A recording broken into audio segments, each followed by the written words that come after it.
we're definitely seeing those types of, we're trying to work smarter, not harder, right? And use the data that's in front of us. And, you know, we have made those significant gains, and we've done those big chunks of improvement. And now it's the refining side. How do we refine to get to that next level? And so, I'll be honest. I mean, we've been at this, like I said, almost a decade. We have folks who have been through that entire journey with us, right? That whole time, whether it's an academic advisor or a program coordinator or an associate director, whomever it might be, in one of our programs. They've been here for this long haul, and they're tired, right? Everyone's tired, and everyone's, because we've been working so hard for so long, and then the pandemic just made the whole world exhausted and having to pivot and do things. And so now it is, yes, we want to continue to evolve. Change is always good, but let's do it in a way that helps us to work smarter and not harder. And let's use the data to help us. And isn't it better to be able to do the work that we want to do and do it with intentionality and focus to where we get that greater impact versus let's just do what we've always done. And we're not changing up really what we're doing.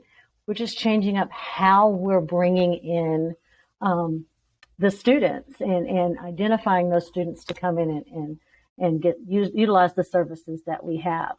And so absolutely, with our academic advising team, several years back, we started with when we centralized and consolidated all of our academic advising. It used to be in all of the colleges. It used to be college-based.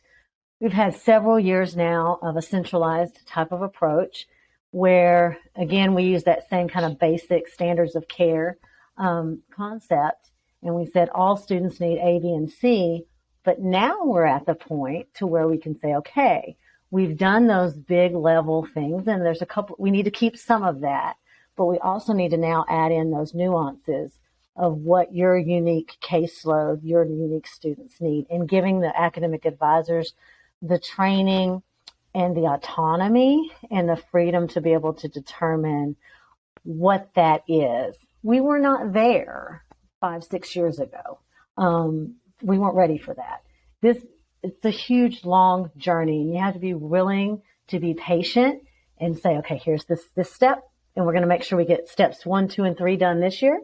Then we'll get steps 4 and 5 next year, and on and on. And so now we are at that point where everyone's got their basic campaigns and outreaches that they do to keep that needle moving the way it has been historically. But now what are those nuances, and how can we, if I see that the engagement patterns have changed for this small population of my caseload, I know that I can address it this way because I feel like I've had the training and the autonomy to be able to do that. And so that's where we are now. And it's really exciting because it's not so, there's some script to it, but it's not so prescriptive that everyone's a robot, right? That people have that there's that sense of I'm a professional in this field and I should be able to make some of those assumptions, but we had to have the data to be able to do that. And so we've built upon that journey for a really long time. And so, but it's exciting and a timely place to be right now for us. Yeah, it's empowering people to do their highest and best work in a coordinated, efficient way.